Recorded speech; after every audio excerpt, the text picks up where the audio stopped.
Pemirsa, kebakaran yang melanda toko New Khatulistiwa Selasa pagi mengakibatkan 4 orang meninggal dunia. Keempat orang ini merupakan anak dan 2 orang cucu pemilik toko serta seorang asisten rumah tangga. Ketika ditemukan, posisi sang ibu dan 2 anaknya berpelukan. Kebakaran di toko New Khatulistiwa tidak hanya mengakibatkan kerugian materi miliaran rupiah. Ada 4 orang yang meninggal dunia. Pemilik toko atas nama Yani usia 26 tahun, 2 orang anak Yani atas nama Brandon usia 6 tahun, dan Vanessa usia 8 tahun, serta Eka seorang perempuan asisten rumah tangga usia 26 tahun. Saat kebakaran di dalam ruko ada 5 orang, selain keempat korban juga ada Anton yang merupakan suami dari Yani. Informasi yang diperoleh ketika api mulai membesar, sang suami Anton keluar dari dalam toko untuk meminta pertolongan warga. Namun sayang, saat Anton dan warga berupaya menyelamatkan korban, api di lantai dasar sudah sangat besar sehingga tidak bisa dilalui. Sedangkan ketika itu keempat korban berada di lantai 3.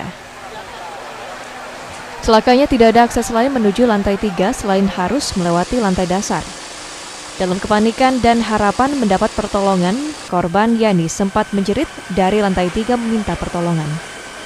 Tidak hanya itu, korban Yani juga masih sempat menelpon suaminya Anton meminta tolong.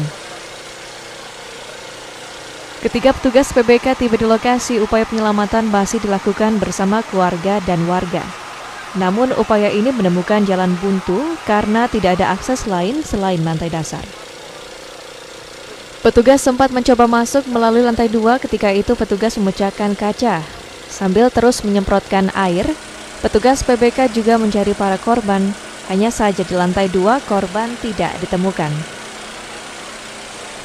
Selain lantai 2, petugas juga mencoba melalui lantai 3. Upaya ini juga tidak mudah, karena petugas harus melepaskan terali besi. Karena api masih besar, petugas terpaksa terlebih dahulu mematikan api.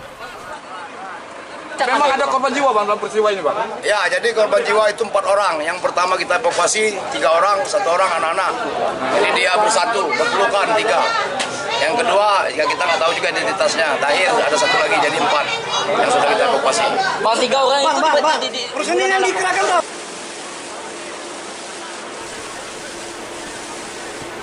Setelah api berhasil dipadamkan, pencarian pun dilakukan. Tidak lama kemudian petugas menemukan jasad korban Yani bersama 2 anaknya Brandon dan Vanessa. Ketika ditemukan, posisi ketiga korban berpelukan. Tidak berkelang lama, petugas juga menemukan jasad Eka, asisten rumah tangga. Saat ditemukan, posisi jasad Eka berada di samping kamar mandi. Lokasi jasad Eka ini tidak begitu jauh dari posisi ketiga korban lainnya.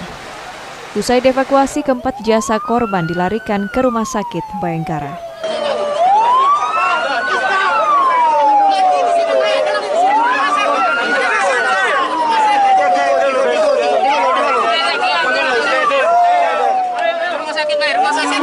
Prediksi karena api udah terlalu besar ya di situ ya, udah terlalu besar.